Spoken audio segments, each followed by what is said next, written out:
Hello, welcome back to another Comic Pressing 101. Um, if you have never have a press machine before, regardless of the model, okay, you can, if you see the previous video that I had done, I show you various different models. Regardless of the models you have or plan to buy, the science is pretty much the same. The only differences is the amount of pressure some machine can put down compared to the other. Okay, no doubt the machine that I use, the bigger one, put down much more force per square inch than the smaller machine. And as I mentioned in that video, I have no idea if that's even needed. Obviously, people get good result with the smaller machine as well. So buy, use whatever you can afford or like to use. That being said, whichever machine you plan to buy, the science is the same in that the heat come from the top part of the machine. Okay, the machine has a top part that lifts up like this, so you can put the book or whatever material you want to press inside, under, and then it press down. Okay, so the heat come from this part, not from the bottom. The press does not heat from both sides of the press. It only heat from the top part of the press. Okay, in my early days of experimenting, okay, and I can't stress enough that if you have beat up books laying around, books that are not worth a lot of money or anything at all, but have all kind of flaws and dent and crease, put them aside. I have stacks and stacks of these books that are nothing special,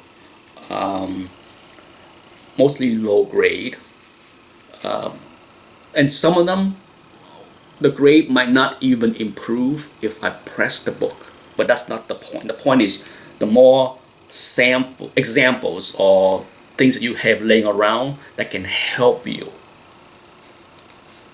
learn to press for examples, the better. So I can't stress enough about don't throw away beaters or readers. Keep them around because they will come in handy. Okay, but okay, back to the press machine. So the heat comes from one side. So if you have, in my early days, one of the first book that I pressed was, I think, I would say Copper, something in the 80s, late 80s, early 90s, something that I bought off the rack. And I didn't know any better. Okay, so first up, I pressed it too high. I think I put it at like maybe 175-ish, around there. It was definitely under 200, but more than 150. But I think I start out like 175, and I just put the book under the press machine. Okay, I did not use any other material. I just slide the book, I turn on, wait for it to get hot, and I put the book right under it and close the lid for maybe 10 minutes. I had no idea how long to press the book. And then when I lift the lid, lift the upper part of the press machine, I can feel the cover stuck to the top part of the press. Okay, so somehow the hot plate of the upper part of the press machine make the ink somewhat wet or something, but it's stuck. So when I lift the machine, I can feel the cover stuck and the book get lift up. Right there, I knew something must be done. Okay, so I look around and I noticed that many, because let's backtrack a little bit. I bought my press machine, my old machine, used, so there is no extra parts. Okay, so I'm just like, was there an extra part to this that I'm missing? Because if pressing something can cause something to stick like that.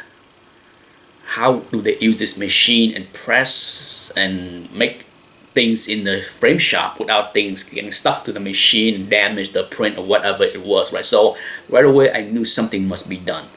So I like to cook, I like to bake, so guess what I have laying around in the house? Parchment paper. Okay, so for me all it took was one mistake like that for me to right away go find a solution.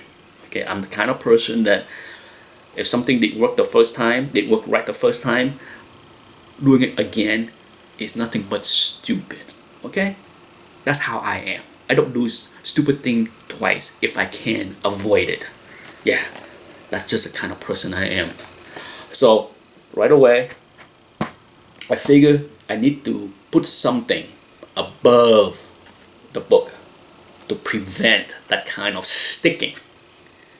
So I look, I have wax paper, I have parchment paper, so guess what? I cut out a piece of parchment paper, put on top of the next book, crank it up, press the book, and voila, nothing was sticking. It works. Okay, so and since then I have migrated. So for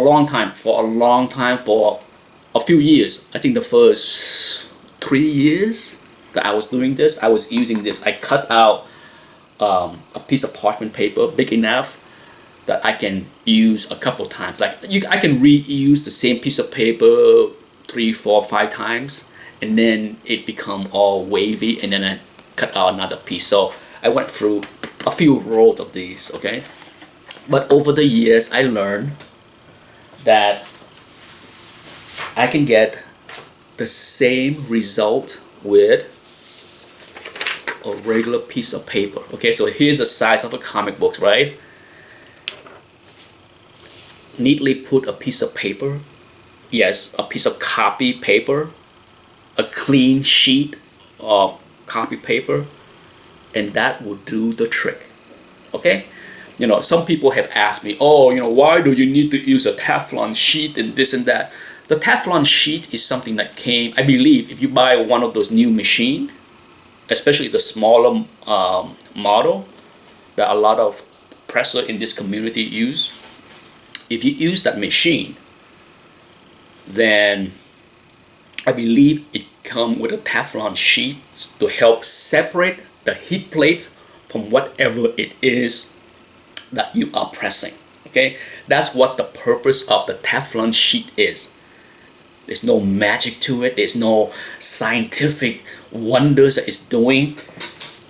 I get the same result with a single piece of paper. A piece of paper will do. Okay, but you can also use this. You can use wax paper, whatever you want to use. To me, hands down, my choice. Okay, now yes, if I was pressing treasury or a magazine, something that's bigger than this dimension, then yeah, then I need to go to something like this, something that I can get a bigger dimension, right? Common sense. Yeah, this series is all about common sense. So yeah, if you had to ask a question, just be prepared that my answer is not going to be some kind of rocket science. Okay, it's common sense. Apply common sense, get you a long way when you work on pressing a book. And that's it for this tutorial. Let me know what you think.